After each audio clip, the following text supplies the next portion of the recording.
لیکن کیا ہوتا ہے وَمِنَ النَّاسِ، لیکن انسان اس کے باوجود من یتخذ من دون اللہ اندادن، وہ اللہ کے ساتھ ساتھ اور بھی اس کے شریک بنا لیتے ہیں۔ وہ سمجھتے ہیں کہ کئی اللہ تعالیٰ نے اپنے اختیارات تقسیم کیے ہوئے ہیں۔ یہ لوگوں کے عقیدے ہیں، عام لوگوں کی ذہنیت ہے۔ یہ انسانی ذہنیت کی میں بات کر رہا ہوں آپ کو۔ یہ بالکل کھلے دل کے ساتھ آپ اپنے اس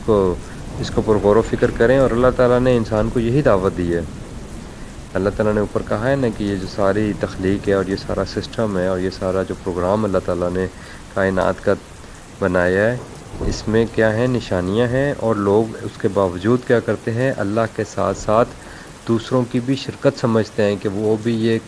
اپنے اپنے اختیارات اللہ تعالیٰ نے ان کو دیے ہوئے ہیں، اور پھر عقیدہ یہ گھڑ لیتے ہیں کہ اللہ نے ان کو یہ اختیارات دیے ہوئے ہیں۔ تو بہرحال اللہ تعالیٰ یہاں پر بتا رہے ہیں، اور پھر جب ان کو اختیارات کے حوالے سے یہ ماننا شروع کر دیتے ہیں تو پھر یہ کیا کرتے ہیں، یحبونہم، پھر ان سے محبت بھی کرنا شروع ہو جاتے ہیں۔ وہاں پیچھے پڑھ کر آئے نا ابھی ہم سورہ بقرہ میں بھی، کہ وہ جو بچھڑے کی محبت انہوں نے اس کو اپنا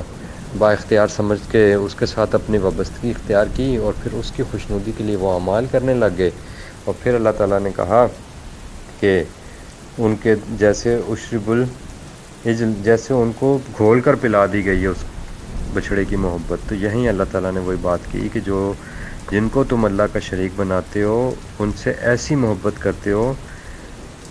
کہ حب اللہ، جیسے کہ اللہ سے محبت کرنی چاہیے،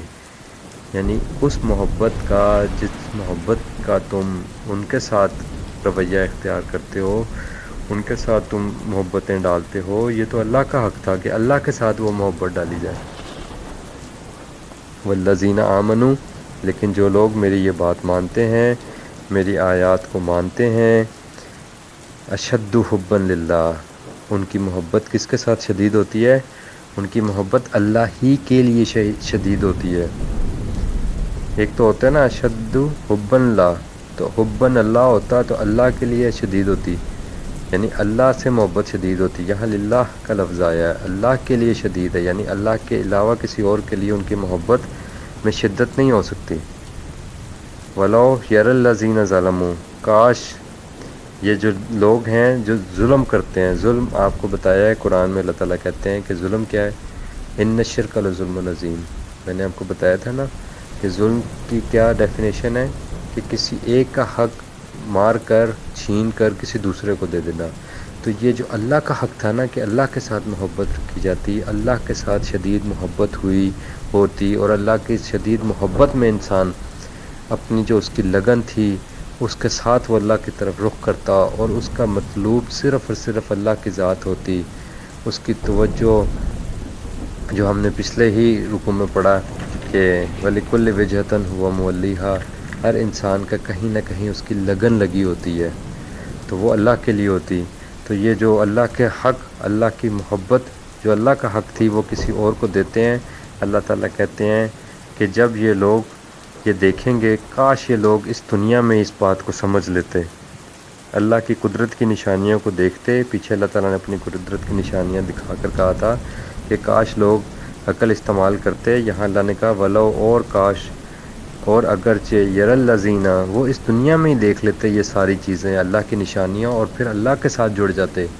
اللہ کی نشانیاں دیکھنے کے بعد ان کو یہ یقین ہو جاتا کہ یہ ساری قوت، طاقت، اقتدار اور اختیار کی مالک واحد ایک با اختیار ہستی ہے، اور وہ اللہ کی ذات ہے، اور اللہ تعالیٰ نے اپنے اختیارات کسی اور میں تقسیم نہیں کیے ہوئے۔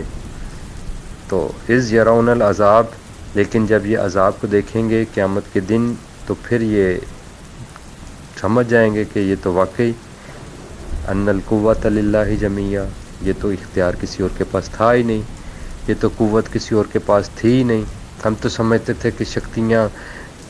بانٹی ہوئی ہیں اللہ تعالیٰ نے، بڑی بڑی ہستیاں جن کے پاس بڑی بڑی شکتیاں ہیں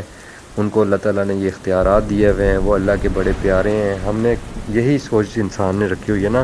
کہ اللہ کو یہ بہت پیارے ہیں، اللہ کو ان سے بڑی محبت ہے، تو اللہ تعالیٰ نے ان کو یہ سارے اختیارات بانٹے ہوئے ہیں۔ تو قیامت کے دن وہ عذاب بھی دیکھیں گے اور پھر کہیں گے ان القوۃ للہ جمیعا، پھر وہ آنکھوں سے دیکھ کر کہیں گے کہ ساری کی ساری قوت تو اللہ تعالیٰ کی ہے. سورہ تکاثر میں آتا ہے نا، اللہ تعالیٰ نے فرمایا نا کلا لو تعلمون علم الیقین، کاش یہ اس قرآن سے یقین حاصل کر لیتے، اس علم سے یقین حاصل کر لیتے. لترون الجحیم، تو یہ جو میں نے قرآن میں ان کو آخرت کا جو ساری باتیں بتا دی ہیں، قرآن میں جو میں نے ان کو جہنم کے حوالے سے آگاہی دے دی ہے، تو یہ دنیا میں ہی جہنم کو اپنی بصیرت کی آنکھ سے دیکھ لیتے. ٹھیک ہے، اگر یہ کلا لو تعلمون علم الیقین، اگر یہ اس علم سے یقین حاصل کر لیتے، اس علم پر یقین کر لیتے، تو دنیا میں ہی جہنم کی سے آگاہی ان کو مل جاتی. لیکن اللہ تعالیٰ نے کیا کہا، ثم لترونہا عین الیقین، لیکن یہ جب جہنم میں داخل ہوں گے تو پھر اس کو اپنی عین الیقین، آنکھ سے دیکھ کر یقین کریں گے. تو یہاں پر اللہ تعالیٰ نے وہی بات کی، وَلَوْ يَرَى الَّذِينَ ظَلَمُوا، کاش یہ جو ظلم کرتے ہیں، یہ جو لوگ شرک کرتے ہیں، یہ جو اللہ تعالیٰ کے ساتھ اوروں کو بھی شریک کر لیتے ہیں اللہ تعالیٰ کے اختیارات میں، تو کاش یہ لوگ دیکھ لیتے، اس دنیا میں ہی میری نشانیوں کو دیکھ کر اندازہ کر لیتے کہ اللہ کے سوا کوئی با اختیار نہیں ہے. لیکن جب یہ عذاب کو دیکھیں گے اس دن قیامت کے دن، ان القوۃ للہ جمیعا، تو پھر یہ جان جائیں گے کہ ساری کی ساری قوت، اختیار، اقتدار اللہ کا تھا.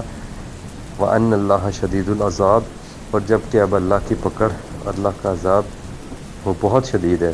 اب کوئی گنجائش نہیں ہے.